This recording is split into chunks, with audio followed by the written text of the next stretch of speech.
সমস্ত ওলি পীর পয়গম্বররা দাঁড়িয়ে থাকবে, আমরা সবাই সেখানে দাঁড়িয়ে থাকবো। তাম পৃথিবীতে যত মানুষ এসছে সবাই ময়দানে মাশরে থাকবে। এই কিয়ামতের দিনে হঠাৎ করে খাতুনে জান্নাত আল্লাহ পাককে বলতে লাগবে, ও রব্বি আল্লাহ, আমার হাসানকে কেন বিষ খাইয়ে শহীদ করা হয়েছিল, আমার হোসাইনকে কেন কারবালাতে শহীদ করা হয়েছিল। আল্লাহ, যাকে তুমি এত ভালোবাসো, আমার হাসানকে অনেকবার বিষ খাইয়েছিল, আমার হাসান বিষকে হজম করে নিয়েছিল। শত শেষেতে আমার হাসানকে হীরাকে গুঁড়ো করে খাদ্যের সঙ্গে মিশিয়ে দিয়েছিল।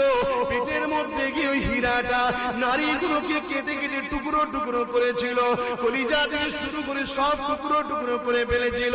যখনই হাসান কথা বলতো, মুখ দিয়ে কলিজার টুকরো, নারীর টুকরো সব কিছু বেরোতে লাগলো।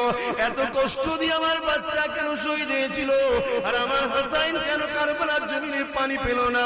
তার বাচ্চাকে যখন পানি পান করাতে গেল, তীরে সে আসগারের গলায় লেগে গিয়েছিল। ও আমার আল্লাহ, আজ সেই বিচারের দিন আমি জানতে চাই, আমার আল্লাহ বৈষ্ণব রাসূলের দিকে তাকাবে, আমার নবী পাক বলবে, আমার কলিজার টুকরি খাতুনে জান্নাত, তুমি যাও, তোমার সন্তানদের দায়িত্বটা আমার হাতে ছেড়ে দাও। হযরতে ফাতেমা বলবে, আল্লাহ, আমি কি একা যাব? না না না, তোমার সোহার আলীকে নিয়ে চলে যাও। হযরতে আলী বলবে, আল্লাহ পাক, আমি কি একা যাব? না না, হাসান হোসেনকে সাথে নিয়ে যাও।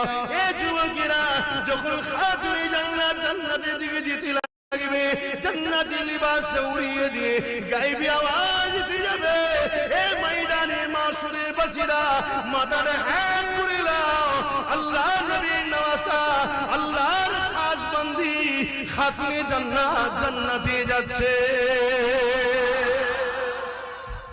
মা, যদি এই ফাতেমার সাথে জান্নাতে থাকতে চাও, দুনিয়ায় একটু কষ্ট সহ্য করতে হবে।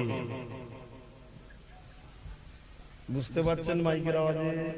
আর যদি বলো তোমার কথা শুনলাম না, সময় হলে তো তওবা করে নেব, মা সুযোগ পাবে না, সুযোগই দেবে না আল্লাহ। আরে আল্লাহ নবী খাতুনে জান্নাতের ঘরে গেল, যে কালাম দিয়ে বলল, বেরি ফাতেমা রে,